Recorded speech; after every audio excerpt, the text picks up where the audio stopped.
ఓం నమో భగవతే రుద్రాయ. భక్తి సమాచారం ప్రేక్షకులందరికీ కూడా నా నమస్సుమాంజలి. నీలాంజన సమాభాసం రవిపుత్రం యమాగ్రజం ఛాయామార్తాండ సంభూతం తం నమామి శనేశ్వరం. 16 మే 2026 మనకి వైశాఖ మాసం బహుళ అమావాస్య రోజు నాడు శనివారం, శని జయంతి. శనీశ్వరుడు యొక్క ఆవిర్భావమైనటువంటి రోజు నాడు మనం చేసుకునేటటువంటి కొన్ని పరిహారాల ద్వారా మనకి ఉన్నటువంటి శని దోషాలు ఏవైతే ఉన్నాయో అవన్నీ కూడా తొలగిపోయేటటువంటి అవకాశాలు ఉంటాయి. ప్రత్యేకంగా అష్టమ శని, అర్ధాష్టమ శని, ఏలినాటి శని, ఈ దోషాలన్నీ కూడా తొలగిపోయేటటువంటి అవకాశాలు అయితే చాలా ఎక్కువగా ఉంటాయి. అయితే ఈ శని జయంతి రోజు నాడు ఎటువంటి పరిహారాలు ఆచరించాలి, ఎలాంటి పరిహారాలు ఆచరిస్తే మనకి ఉన్నటువంటి శని బాధలన్నీ కూడా తొలగిపోతాయి అనేటటువంటి విషయాలన్నీ కూడా మీకు ఈ వీడియోలో తెలియజేస్తూ ఉంటాను. ఈ యొక్క పరిహారాలన్నీ కూడా మీరు చేస్తూ మీతో పాటు మీ స్నేహితులు, మీ కుటుంబ సభ్యులు కూడా ఈ ప్రత్యేకమైనటువంటి పరిహారాలు ఆచరించండి. తద్వారా మీరు ఏ పనులైతే అనుకుంటారో ఆ పనులన్నీ కూడా సకాలంలో పూర్తి అవుతాయి. అలాగే ఈ భక్తి సమాచారం ఛానల్ని ప్రతి ఒక్కరూ కూడా సబ్స్క్రైబ్ చేసుకోవడానికి ప్రయత్నం చేయండి. ముందుగా ప్రాతకాలాన్ని నిద్ర లేవాలి. ఆ రోజు శనివారం వచ్చింది. 16 మే 2026 శని జయంతి కాబట్టి ఆ రోజు శనివారం నాడు మీరు సూర్యోదయం కన్నా ముందే లేవాలి. లేచిన తరువాత మీ శరీరం అంతా కూడా నల్ల నువ్వుల నూనెతో మొత్తం శరీరం అంతా కూడా పట్టించాలి. అలా పట్టించిన తరువాత మీరు సూర్యుడికి ఎదురుగా నిలబడి 10 నిమిషముల పాటు ఓం శం శనేశ్వరాయ నమః, ఓం శం శనేశ్వరాయ నమః, ఓం శం శనేశ్వరాయ నమః అనేటటువంటి మంత్రాన్ని నిదానముగా చెప్పుకుంటూ వెళ్ళాలి. అలా మీరు ఈ శరీరానికి రాసినటువంటి నల్ల నువ్వుల నూనెనంతా కూడా ఇంకిన తరువాత ఆ సూర్యుడికి ఎదురుగా మీరు ఈ యొక్క జపం చేసుకున్న తరువాత కొంత శని బాధలు అనేటటువంటివి తగ్గుతాయి.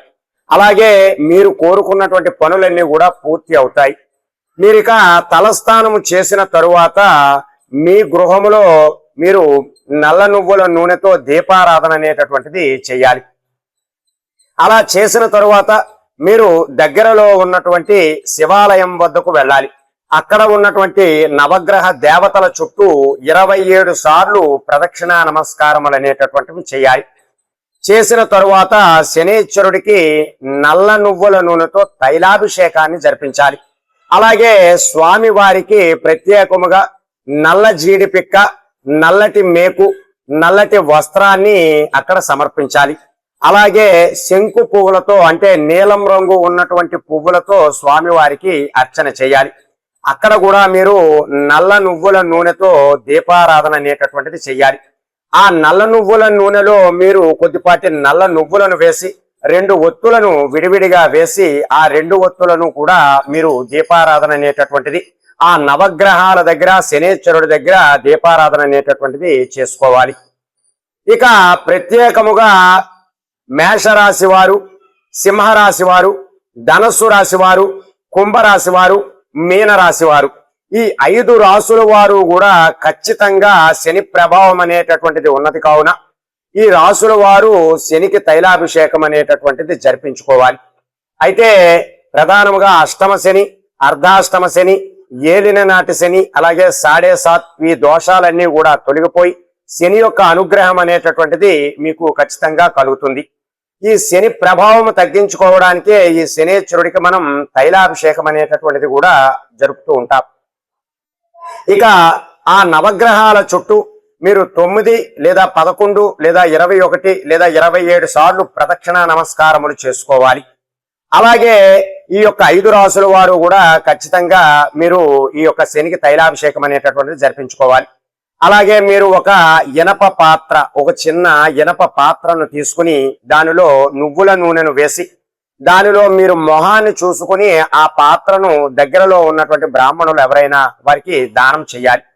అలా చేసినా కూడా మీకున్నటువంటి శని బాధలు అనేటటువంటివి తొలగిపోతాయి. ఇక మీరు ఖచ్చితంగా 8 నెంబరు గల చొప్పులను దానం చేయాలి. ఎందుకు 8 నెంబర్ గల చొప్పులనే దానం చేయాలి అంటే సంఖ్యాశాస్త్ర ప్రకారము శనేశ్వరుడికి 8 నెంబరు చాలా ప్రీతి. అందువల్ల ఈ 8 నెంబరు గల పాదరక్షలు నల్లటి చెప్పులై ఉండాలి, 8 నెంబర్ అయి ఉండాలి. ఈ యొక్క సంఖ్య ఆ పాదరక్షలను కూడా బ్రాహ్మణులు ఎవరికైనా సరే దానం చేయాలి. అలాగే ఒక ఇనప వస్తువును దానం చేసుకోవాలి. అలాగే కేజింపావు నల్ల నువ్వులను దానం చేయాలి. అలాగే మీకు దగ్గరలో ఉన్నటువంటి యాచకులు ఎవరైనా ఉంటే వారికి దాహార్తి అలాగే అన్నదానాన్ని కూడా ఇవ్వాలి. ఇలా ఇవ్వడం ద్వారా ఆ శని భగవానుడి యొక్క అనుగ్రహం అనేటటువంటిది మనకి ఖచ్చితంగా కలుగుతుంది. ఇక మీరు ఈ యొక్క నవగ్రహాల చుట్టూ ప్రదక్షిణా నమస్కారములు చేసుకున్న తరువాత మీరు శివాలయము వద్దకు వెళ్ళి ఆ శివునికి పంచామృతములతో అభిషేకం జరిపించుకోవాలి. తద్వారా మీకు ఉన్నటువంటి శని బాధలన్నీ కూడా తొలగిపోతాయి. ఇక చాలా మందికి సందేహం అనేటటువంటిది ఉన్నది. శనేశ్వరుడికి పూజ చేసుకున్న తరువాత ఖచ్చితంగా కాళ్ళు కడుక్కోవాలా, తలస్నానం చేయాలా అనేటటువంటి ఆలోచన చాలా మందికి ఉన్నది. మనకి శనేశ్వరుడు అనేటటువంటి ఆయన భగవానుడు కర్మ ఫలదాత, అంటే మనం చేసేటటువంటి కర్మ ఫలితాలను నిర్ణయించేటటువంటి శని భగవానుడు మన జాతకంలో ఎక్కువగా ప్రభావం చూపిస్తూ ఉంటారు. అయితే మనం ఏ పనులు చేసినా సరే ఆటంకాలు అనేటటువంటివి కలుగుతూ ఉంటాయి. ఆ ఆటంకాలు తొలగి మనం సుగమం, అంటే మనం అనుకున్నటువంటి పనులన్నీ కూడా పూర్తి అవ్వడం కోసం శని భగవాను ఖచ్చితంగా మనందరం కూడా ఆరాధిస్తూ ఉంటాం. అయితే ఈ యొక్క పూజ అంతా కూడా చేసుకున్న తర్వాత చాలా మందికి ఉన్నటువంటి పెద్ద ప్రశ్న ఏమిటి అంటే కాళ్ళు చేతులు కడుక్కోవాలా, స్నానం చేయాలా అనేటటువంటి ఆలోచన అందరికీ కూడా ఉన్నది. మనకి ఉన్నటువంటి దోషాలన్నీ కూడా తొలగించుకుంటున్నాం కదా, మనం కాళ్ళు చేతులు ఖచ్చితంగా కడుక్కోవాలి అని కొంతమంది వాదిస్తూ ఉంటారు. సాధారణంగా శని భగవానుడు కూడా ఆయన కూడా దేవతే, మన నవగ్రహాలలో ఉన్నటువంటి దేవతే. మీరు కూడా ఆలోచించండి, మనం ఏదైనా దేవాలయంకి వెళ్ళి వచ్చిన తర్వాత ఇంట్లో కాళ్ళు కడుక్కోకూడదు అని పెద్దలు చెబుతూ ఉంటారు. అలాగే శని భగవానుడు కూడా పూజ చేసిన తర్వాత మీరు కాళ్ళు ఏమీ కడుక్కోనవసరం లేదు. చక్కగా ఆ రోజు ఆ శని భగవానుడికి శనివారం జయంతి నాడు పూజ చేసిన తర్వాత నేరుగా శివాలయం వద్దకే వెళ్ళి మీరు ఆ శివలింగం పైన పాలు, పెరుగు, తేనె, నెయ్యి, పంచదార, పంచామృతములతో అభిషేకం చేసిన తర్వాత నేరుగా మీ ఇంటికి వచ్చి నూనెతో లేనటువంటి పదార్థాలను మీరు ఆహారంగా భుజించాలి.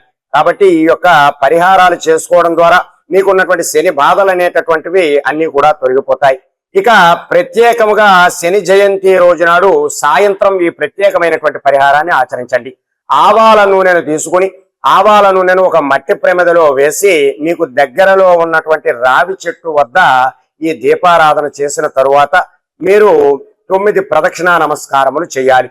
ఈ యొక్క ఆవాల నూనెలో మట్టి ప్రమిదలో 2 ఒత్తులను కలిపి ఒక ఒత్తుగా చేసుకుని మీరు దీపారాధన అనేటటువంటిది చేయాలి. ఇలా చేయడం ద్వారా శని బాధలు అనేటటువంటివి ఖచ్చితంగా తగ్గి మీ పనులన్నీ కూడా సకాలంలో పూర్తి అయ్యేటటువంటి అవకాశం అయితే ఉంటుంది. కాబట్టి ఈ యొక్క శని బాధలు ఎక్కువగా ఉండి శని దశ నడుస్తున్న వాళ్ళు, అలాగే శని నక్షత్రాలు అయినటువంటి పుష్యమి, అనురాధ, ఉత్తరా భాద్రవాడు వీరందరూ కూడా ఖచ్చితంగా శని జయంతి రోజు నాడు శని భగవాను ఆరాధించండి. అలాగే మీకు దగ్గరలో ఉన్నటువంటి శివాలయం వద్దకు వెళ్ళి ఆ నవగ్రహ ప్రదక్షిణా నమస్కారములు అనేటటువంటివి చేయించుకోండి.